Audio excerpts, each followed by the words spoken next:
할렐루야 샬롬. 우리 함께 서로 인사를 나누십니다. 할렐루야 샬롬 샬롬 샬롬 샬롬 샬롬 샬롬. 하나님 사랑합니다. 여러분 주 안에서 사랑합니다.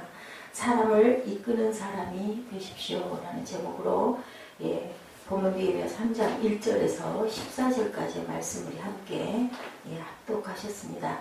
예루살렘 성벽 중수에 대해서 나와 있죠. 내용을 함께 잠깐 돌아보니 각자가 조금씩 분담을 해서 맡아서 한 거, 그 성벽을 다 혼자 재건할 수가 없고 그것을 지휘한 것은 감사하게도 느헤미야가 아닥사스 대왕의 허락을 받아서 이제 자기 그 고향으로 예루살렘으로 돌아와서 조금씩 증수해 나가는 그런 부분이 아주 은혜롭게 펼쳐져 있습니다. 3장 1절에 양문이 가장 먼저 나와 있죠. 예루살렘 성의 북쪽에 있는 성문이고요. 양을 사고 파는 시장이 있었던 까닭에 이곳 이름을 양문이라고 불렀어요. 연못가에 위치하고 있죠. 그죠? 38년 된 병자가 일어나서 자기 자리를 들고 걸었던 그 부분, 예수님이 기적을 일으켰던 그 부분입니다. 희생제사에 필요한 양들이 이 문을 통하여 들어와 이 못에서 깨끗하게 씻어서 인접해 있던 성전 구역으로 운반되었던 아주 중요한 곳이기 때문에 양문이라는 것이 또한 예수님의 나는 양의 문이다 라고 말씀하신 그곳이 바로 이 양문입니다. 요한복음 5장 2절에 나타나 있죠. 예루살렘에 있는 양문 곁에 히브리 말로 베데스다라는 못에 있는데 거기 행각 5이 있다. 양문, 그곳이 히브리 말로 베데스다다 이렇게 증거되어 있습니다.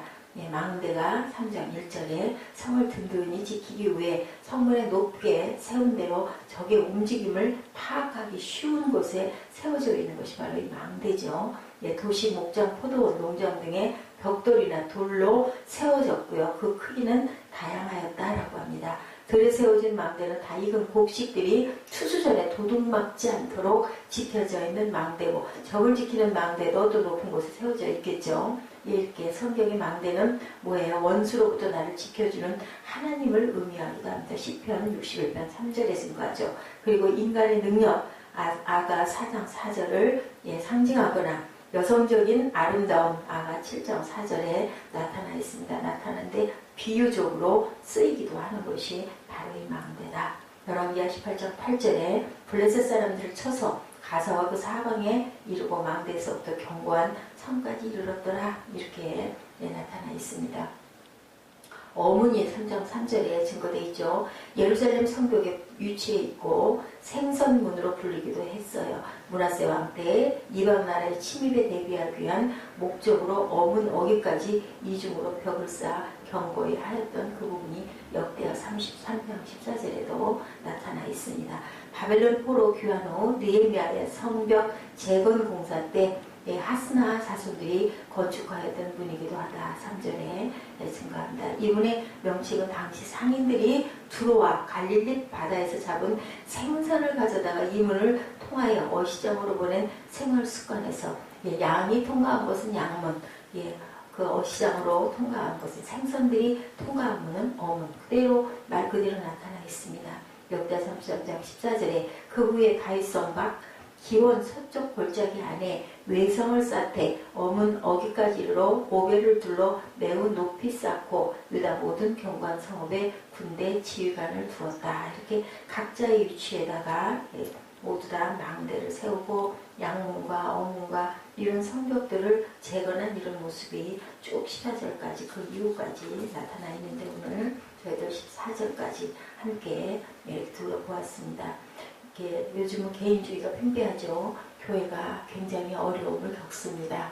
그냥 다 사람으로 보지 말씀 선포하는 자를 대단히 존중해서 바라보는 일이 없죠. 그거는 그거고 전하느라고 너희들 전하는 것이고 우리는 우리고 나는 나고 내가 너 돕지 않아? 이런 식으로 나갑니다.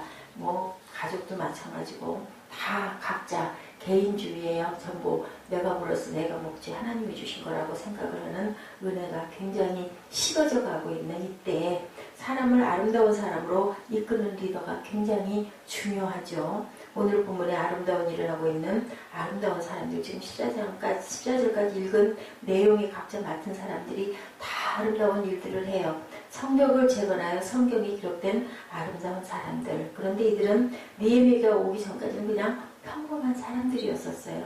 우리 모두가 교회가 공동체가 세워지기 전까지는 그냥 그저 각자 먹고 살고 생활하는 것 뿐이었는데 공동체가 이렇게 생기고 나니 아주 작은 우리 교회 같은 경우에도 맡아서 일들을 하죠. 그리고 거기에 쌓아갑니다. 희생을 해갑니다. 물질적으로, 시간적으로, 또한 내가 정성으로 아이들 하나를 지도하는 것도 그게 다 내가 마음 기울이지 않고 생각 기울이지 않고 시간 기울이지 않고 물질 헌신 안 하면 나올 수가 없어요. 라면을 하나를 삶아서 끓여 먹여도 그죠?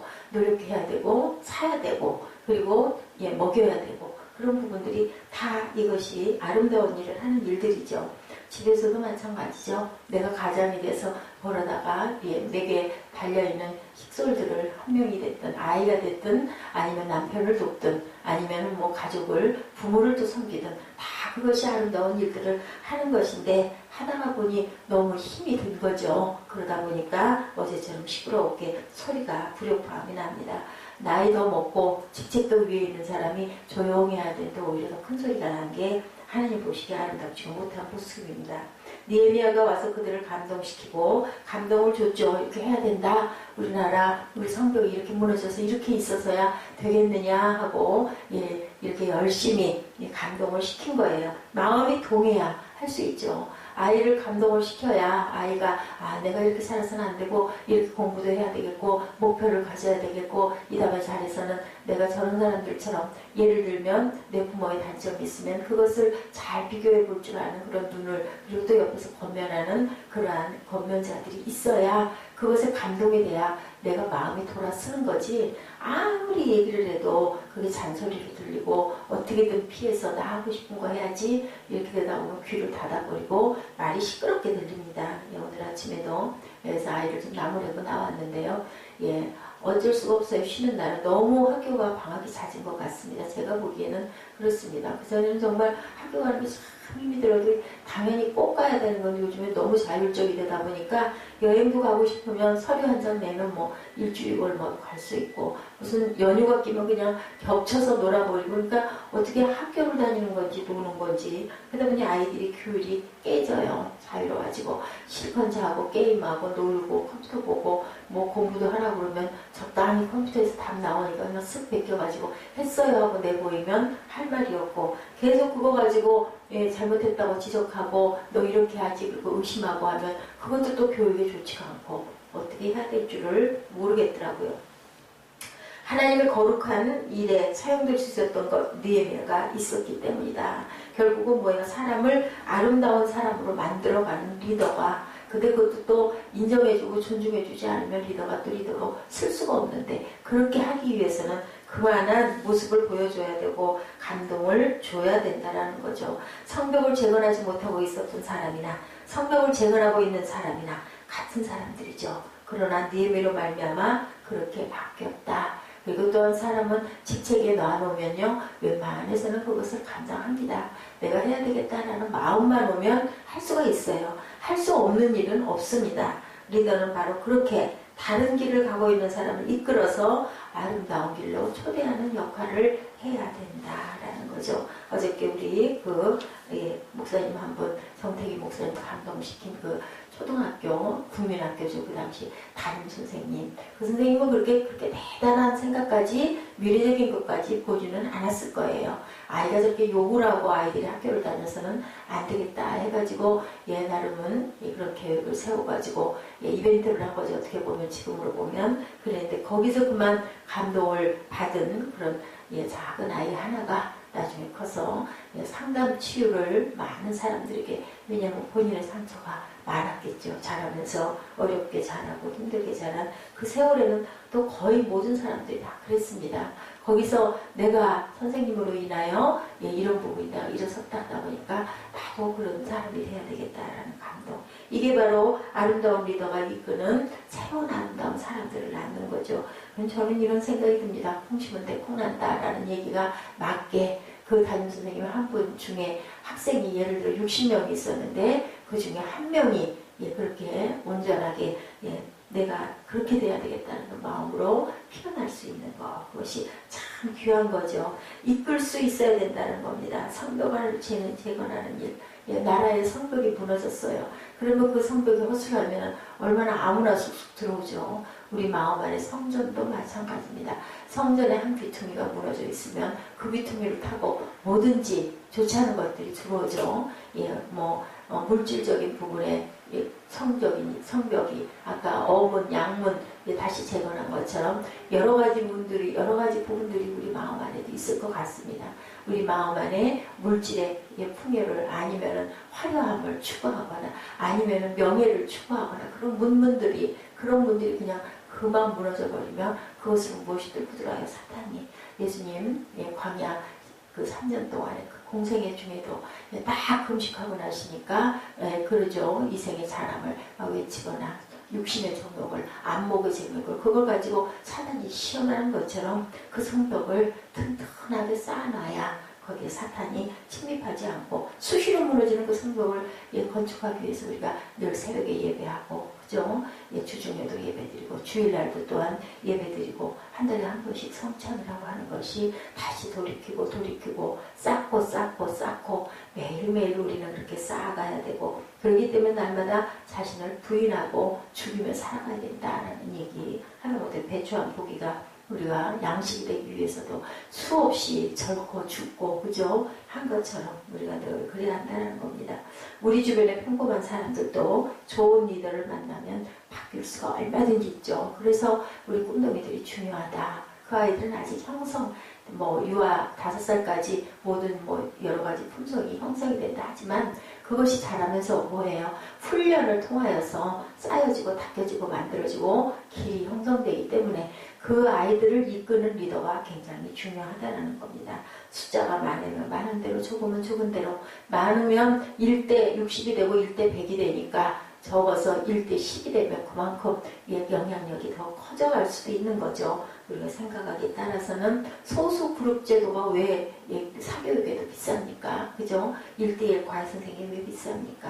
그런 것처럼 좋은 리더가 될 수 있는 것도 귀중하고 그 좋은 리더를 만나서 영향을 받는 것도 중요하고 그래서 옛날에 형제자매가 많은 속에 큰언니나 오빠가 그저 어머니와 아버지의 대리 역할을 했죠. 세대가 조금 더 가깝기 때문에 영향을 훨씬 더 많이 미칩니다. 그랬을 때 내가 자랐을 때 이런 부분이 부족했다 할 때는 동생들에게 영향을 미쳐서 또한 누나나 형을 잘 둔 동생들이 올바르고 얼른 철이 나서 고든 길로 가는 것을 저도 주변에서 많이 봤습니다.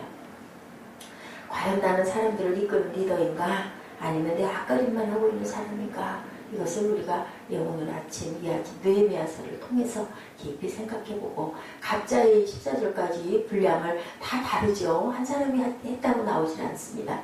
두 사람, 세 사람이 했다 하지는 않고 각자 맡은 부분이 있는 것처럼 이렇게 우리가 그런 영향력을 끼치고 나는 그러면 리더면 리더로서 통솔을 하고 있고 그러려면 그 아래 사람들의 성품과 인품을 확실하게 파악하고 알아야 되는 거죠. 하나님 말씀을 알아야 하나님 길을 옳게 따라갈 수 있듯이 아이들 각자 다릅니다. 다 그 개성을 알아서 거기에 맞춰서 아이들을 이끌 줄 알아야 그래야 그 공동체 작든 크든 공동체가 조화롭게 잘 즐겁게 기쁘게 이끌어갈 수가 있는 거죠. 사람의 형편을 배려하는 리더가 되어야 된다. 사람을 이끌기 위해서는 그 사람을 알아야 된다는 거죠. 그래야 그 사람이 그것을 알아듣고 순종하고 또한 기쁘게 잘 갈 수가 있는 건데 잘 모르면 불협화음이 나서 공동체가 시끄러워질 수밖에 없죠. 그러면 리더도 리더로서 본의 안 되고 따라오는 사람도 너무너무 힘듭니다.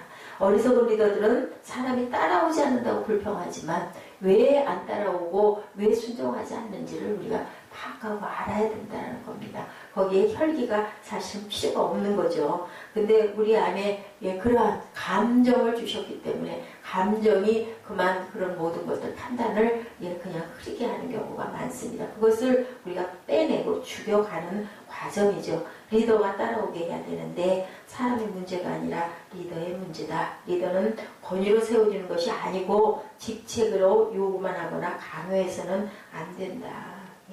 권위주의가 돼서는 안 되겠죠. 권위는 꼭 필요한 건데 느헤미야가 성벽을 재건하는 것을 보면요. 느헤미야는 사람 중심으로 일을 하고 있는 것을 볼 수 있습니다. 사람의 형편을 따져서 그들이 할 수 있는 일을 맡겨준 거죠. 예? 어떤 능력을 갖고 있는 사람 특징이 뭔가 그게 중요하다. 그러려면 각자 개개인을 판단하고 파악하고 알아야 된다. 그래서 적재적소에 배치할 줄 알아야 된다는 거죠. 어떤 사람은 열정적으로 두 사람의 목 때로는 5사람의 몫을 하는 사람도 있습니다. 그들은 더 많은 일을 하면서 열정과 감사로 하고 그것을 또한 못하는 사람은 못하는 만큼 그죠? 작은 분량이라도 할 수 있게끔 아무도 쉬면 안 되고 그래서 예배는 모든 사람들이 다 참여해야 된다. 저는 그렇게 생각을 합니다. 그래서 어제 3부 예배 같은 경우에는 참여를 맡겨주니까 절대로 잠을 잘 수가 없죠. 그것도 모르죠. 계속 반복이 되다 보면 또 그냥 식상해질 수 있을지는 모르겠습니다. 그런데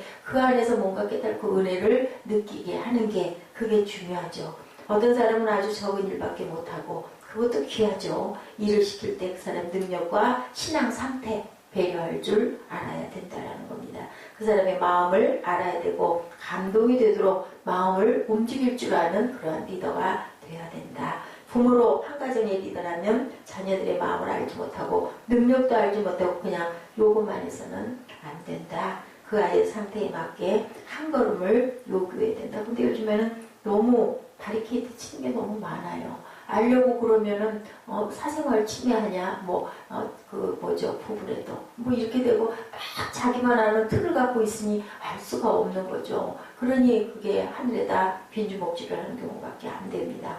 예, 월급이 예를 들어 얼마가 나와요. 그러면 이래요 하고 명세서 딱 보여주고 이렇게 많이 써가지고 이러네 두말할 필요도 없는 건데 그걸 보여주지 않으니까 사각지대가 있으니까 알지 못하니까 서로 이견이 나는 것이 어쩔 수가 없는 거죠.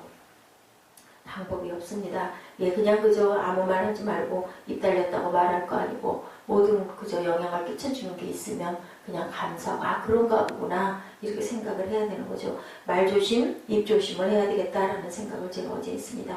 그 사람의 현재 상태를 정확히 파악하지 못하고 마음을 파악하지 못한다면 리더가 아닌 거죠. 사람의 형편을 배려해야 된다. 어떤 사람은 10을 할 수 있지만 어떤 사람은 하나밖에 할 수 없어요. 그러면 그거를 우리가 깨닫고 알아서 그만큼만 맡겨야 된다. 예, 리더는 하나밖에 하지 못하는 사람도 배려하고 사랑하며 섬겨야 된다. 많은 몫을 하는 사람만 섬길 일이 아니라 정말 조금밖에 못해도 그래도 하려고 하는 마음가짐 자체만으로도 우리가 감사하고 섬겨줘야 된다. 그랬을 때 또 힘이 나서 조금 더 할 수 있고 그죠? 그 길로 끌고 가야 되는 게 리더의 역할이니까. 사람들을 내 입장에서만 판단하고 있지는 않은지 사람들을 볼 때 항상 그 사람의 입장에서 볼 줄 알아야 된다. 반대 입장이 돼봐야 돼요. 그게 배려고 그 배려를 받을 때 사람들의 마음이 움직인다라는 거죠. 그죠? 어저께 저는 김종국 형제 기도할 때 찬양할 때 엄청나게 감동받았어요. 뭘까요? 하나님 엄청 긍휼히 여기신다라는 거죠. 그 전에 보라자매 그 기도할 때 보고 할 때 눈물 쏟아지듯이 이유 없이 쏟아지는 불쌍해서 그런 게 아니죠. 예배 때 기도할 때 왜 맨날 하던 찬양에 왜 그 찬양할 때 그렇게 눈물이 나고 그 짧은 기도 잘 들리지도 않는 기도 웅얼웅얼할 때 왜 눈물이 쏟아지겠습니까? 마음 안에서 성령의 감동이라고 저는 그렇게 알고 있습니다. 그 사람을 긍휼히 여기고 불쌍히 여기고 판단할 일이 아니라 싸매주고 다독여주고 힘을 줘야 된다는 거. 예, 그래서 제가 받은 말씀 어저께 끝에 열정적으로 제가 말씀드렸는데 아무도 거기에 집중하거나 물어보는 사람이 아무도 없었어요. 아픈 거죠. 목회자로서 목사로서 자격이 부족한 겁니다. 그것은 그 마음으로 움직이는 사람이 리더가 되는 거죠. 다른 사람을 내 입장에서만 보면 안 됩니다. 못한다고 가볍게 여기지 말고 열의 능력을 가진 사람이나 하나의 능력을 가진 사람이나 똑같이 배려하고 사랑해야 되는 것, 그것이 바로 리더다. 가정을 물질적으로 또한 통솔해 나가는 사람은 그 각자 개개인들의 품성을 알고 원하는 것을 알아서 잘 분배할 줄도 알아야 된다. 내 자식이라고만 가깝게 싸고 먹을 거든 입을 거든 챙기는 게 아니라 모든 가족을 공정하게 볼 줄 알아야 된다. 그게 부모든 자식이든 형제 자매든 마찬가지죠. 왜냐하면 같은 집 안에서 동거하고 살고 있고 나눠 먹고 있으니까 중요한 얘기입니다. 지도 못한다고 가볍게 여길 일이 아닙니다. 열의 능력을 가진 사람이나 하나의 능력을 가진 사람이나 똑같이 배려하고 사랑할 줄 아는 게 바로 리더다. 가정에, 그죠? 내가 멘토이면 멘티들을 잘 돌봐야 된다. 사람을 이끄는 사람이 돼야 된다. 내가 이끄는 사람이 과연 누군가? 자녀부터 여러 사람이 될 수 있어요. 때로는 믿음 부분에서는 영적인 멘토가 나다. 그러면 내가 또 남편을 그렇게 잘 사랑으로 이끌 줄 알아야 된다. 그 사람이 원하고 필요하고 부족한 거, 연약한 것이 뭔지를 깨닫고 알아야 된다. 그래서 다독여주고 싸매주고 상처를 닦아줄 줄 알아야 된다. 많이 이끄시는 저와 여러분 되시기를 주의 이름으로 축복합니다. 권위로 이끄는 게 아니라 사랑밖에 없어요. 이제 그 사랑이요, 항상 다 해주고 달콤하게 싸매만 주는 것만이 사랑이 아닌 거죠. 때로는 충격도 줄 수 있어야 돼요. 따끔하게. 그죠? 그렇기 때문에 영적인 멘토들의 역할이 중요하죠. 맨날 때려줘서만도 안 되고, 그러다가 또 맨날 싸매서만도 안 된 거죠. 그 부분을. 그래서 그 얘기 있죠. 당근과 채찍을 적당히 쓸 줄 알아야 된다. 잠언에는 분명히 말씀하고 계시잖아요. 자식을 매로 훈계할 줄도 알아야 된다. 근데 자식도 요즘에는 꼭 매만 갖고 해서는 안 되고, 부모도 남편도 아내도 그렇게만 해서는 안 된다는 거. 뭐 해야 될까요? 기도해야 되겠죠. 하늘의 지혜를 구해야 됩니다. 그래서 그 사람들도 선한 일의 주인공이 되도록 더 열정을 품도록, 그것이 먼저 믿음을 가진 사람들에게서 하나님이 요구하시는 부분, 네가 먼저 났으니까, 네가 먼저 믿음으로 거듭났으니까 네 아랫사람들을 그렇게 양육해라, 그렇게 전해라, 그렇게 증거해라. 아닌 건 아니고 가한 건 가하고, 그죠? 아닌 건 아니라고 얘기할 줄 알아야 된다. 자녀에게나 배우자들에게나 주변에, 또한 직장에서도 상사에게나 부하 직원에게나 이런 마음으로 그 사람을 일단은 알아야 된다. 그래서 호세아가 그랬죠. 하나님을 알자. 아는데 어떻게 알자? 힘써 알자. 이렇게 얘기하고 있습니다. 오늘 느헤미야 3장을 통해서 성벽 증수하는 부분에 각자 맡겨진 부분들을 열심히 하는 거. 그 사람들은 자기 맡아진 거 좋은 작은 부분들을 해놓고 얼마나 기뻐했겠습니까? 그리고 대대손손 얘기했을 것 같아요. 이거는 누가, 몇 대 누가 한 어떤 요 부분은 여기야. 아주 귀한 흔적이 될 수 있죠. 그렇게 조금 지어가니 이것이 왕궁이 될 수 있었던 느헤미야의 이 귀한 아름다운 리더 정신을 우리가 본받아 가시는 우리 모두가 되도록 5월 한 달, 또 아름다울 달, 푸른 달, 그저 귀한 달, 은혜가 있는 곳에 죄가 많다고 은혜 받고 그렇게 기쁘게 얘기하고 나니 또 금방 뭐가 침입해 들어와요. 생활이 대두가 되고 사단으로 역사를 하는 그러한 일들을 우리가 눈으로 순간순간 목격하고 스스로가 거기 넘어지고 겪고 그죠? 무너지고 합니다. 그래도 또한 우리는 말씀으로 이렇게 다시 내 마음을 돌리고 일으키고 일어날 줄 아는 우리 모두가 되도록 하나님 저에게 귀한 은혜 주시옵소서 기도하십니다.